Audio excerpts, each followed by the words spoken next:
Trapped in the jungle, the B-17 crew that survived a forest crash. A tale of survival against all odds. World War II was filled with incredible stories of survival and courage. Among these tales, one stands out as particularly remarkable: the story of a B-17 bomber crew that crashed deep in the jungle and had to fight for survival in one of the most hostile environments on Earth. This is their story of endurance, teamwork, and the will to live. The final mission. It was supposed to be a routine bombing mission. The B-17 Flying Fortress took off early in the morning from its base in the Pacific Theater. The crew of 10 young men were experienced aviators who had flown many missions together. They trusted each other completely and knew their aircraft inside and out. The bomber was heading toward an enemy target deep in occupied territory. The flight path took them over dense tropical jungle that stretched for hundreds of miles below. From the air, the forest looked like an endless green carpet, thick and impenetrable. None of the crew members imagined they would soon be down there fighting for their lives.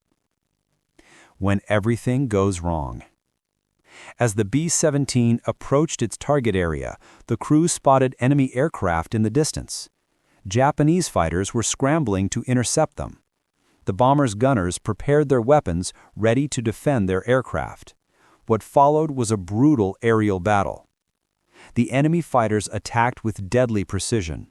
Bullets and cannon shells ripped through the B-17's aluminum skin. The first hit took out one of the engines, causing it to burst into flames. The pilot quickly shut it down and activated the fire suppression system. But the attacks kept coming. A second engine was hit and destroyed. Then the third and final engine began sputtering and losing power.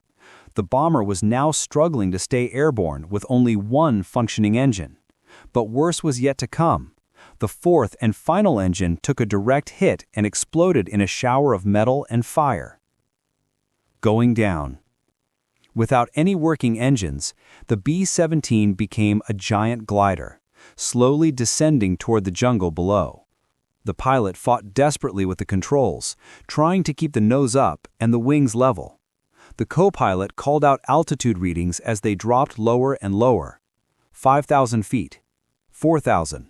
3,000. The crew braced for impact. Some prayed silently. Others held on to whatever they could find. The navigator destroyed sensitive documents and codes so they wouldn't fall into enemy hands. The radio operator sent out a final distress signal, giving their approximate position before the radio went dead. Through the windscreen, all they could see was green. Trees, vines, and thick vegetation rushed up to meet them. The pilot aimed for what looked like a slightly less dense area of the forest, hoping it would give them a better chance of survival. The crash. The B-17 hit the treetops at over 100 miles per hour. The impact was devastating. Tree branches tore through the wings and fuselage like paper. The sound was a terrible combination of screeching metal, breaking wood, and the screams of the crew. The bomber crashed through several layers of canopy before finally slamming into the ground. The fuselage broke into 3 sections. The tail section separated completely, while the cockpit and midsection remained partially intact. The wings were torn off and scattered through the jungle. When the violent motion finally stopped, there was an eerie silence. Smoke rose from the wreckage. Fuel leaked from ruptured tanks, creating a dangerous fire hazard. Then slowly, the survivors began to move. Taking stock. Miraculously, 7 of the 10 crew members survived the crash. 3 had been killed on impact. The survivors were injured to varying degrees. Some had broken bones, others had deep cuts and bruises. One crew member had a severe head injury that left him barely conscious. The pilot, despite a broken arm, immediately took charge. He ordered everyone to move away from the wreckage in case it caught fire. The crew helped each other out of the twisted metal, supporting the wounded and dragging them to safety. Once they were at a safe distance, they assessed their situation. They were deep in enemy-controlled jungle territory, hundreds of miles from friendly lines.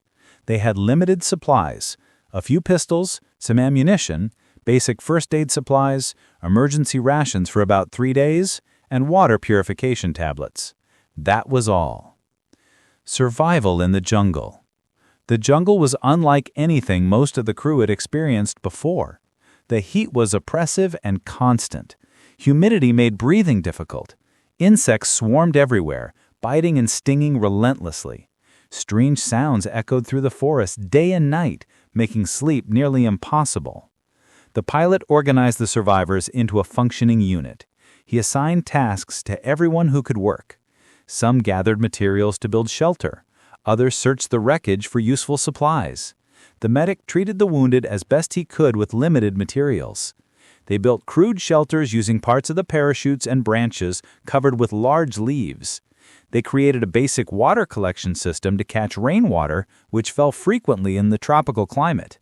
Food was scarce. Their emergency rations ran out after 2 days, forcing them to forage for edible plants and insects. Dangerous encounters. The jungle was full of dangers beyond hunger and thirst. Venomous snakes slithered through the undergrowth. One crew member was bitten by a snake on the 3rd day. Without proper anti-venom, they could only clean the wound and hope it wasn't fatal. Fortunately, he survived, though he was sick for several days. They also had to worry about enemy patrols. Japanese soldiers controlled the area, and they would be searching for the downed American aircraft. The crew had to remain quiet and hidden, posting guards at all times. Once they heard voices and movement nearby. They hid silently in the thick vegetation until the patrol passed. Disease was another constant threat. Several crew members developed tropical fevers. Without proper medicine, they could only try to keep the sick men cool and hydrated. The jungle seemed to determine to kill them in 100 different ways. The long walk. After a week, the pilot made a difficult decision. The crew member with the head injury had died from his wounds. They couldn't stay at the crash site any longer. Their supplies were exhausted, and they needed to find help or they would all die. Using a compass salvaged from the wreckage, they began walking in what they hoped was the direction of friendly territory. The journey was nightmarish. They had to cut through thick vegetation with knives. They waded through swamps filled with leeches. They climbed over fallen trees and crossed dangerous rivers. The wounded crew members struggled to keep up. The others took turns supporting them, sharing the burden. Nobody was left behind. They moved slowly, covering only a few miles each day, but they kept moving forward. Found at last. After 3 weeks in the jungle, weak from hunger and disease, the survivors stumbled upon a small village. The local inhabitants were friendly and helped the Americans. They provided food, water, and shelter. More importantly, they had contact with Allied forces operating in the region. A rescue team arrived 2 days later.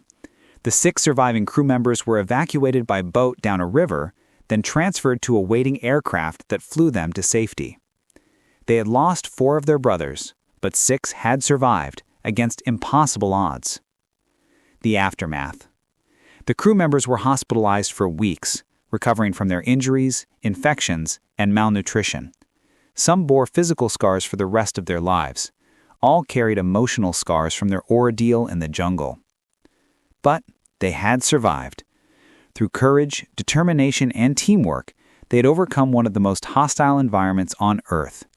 Their story became an inspiration to other airmen, showing that survival was possible even in the worst circumstances. Lessons in survival. This incredible story teaches us several important lessons. First, leadership matters. The pilot's calm decision-making kept the group organized and focused on survival. Second, teamwork is essential. The crew members supported each other physically and emotionally throughout their ordeal.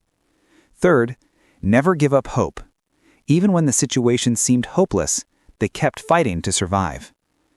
The B-17 jungle crash survivors remind us of the extraordinary courage displayed by ordinary people during World War II.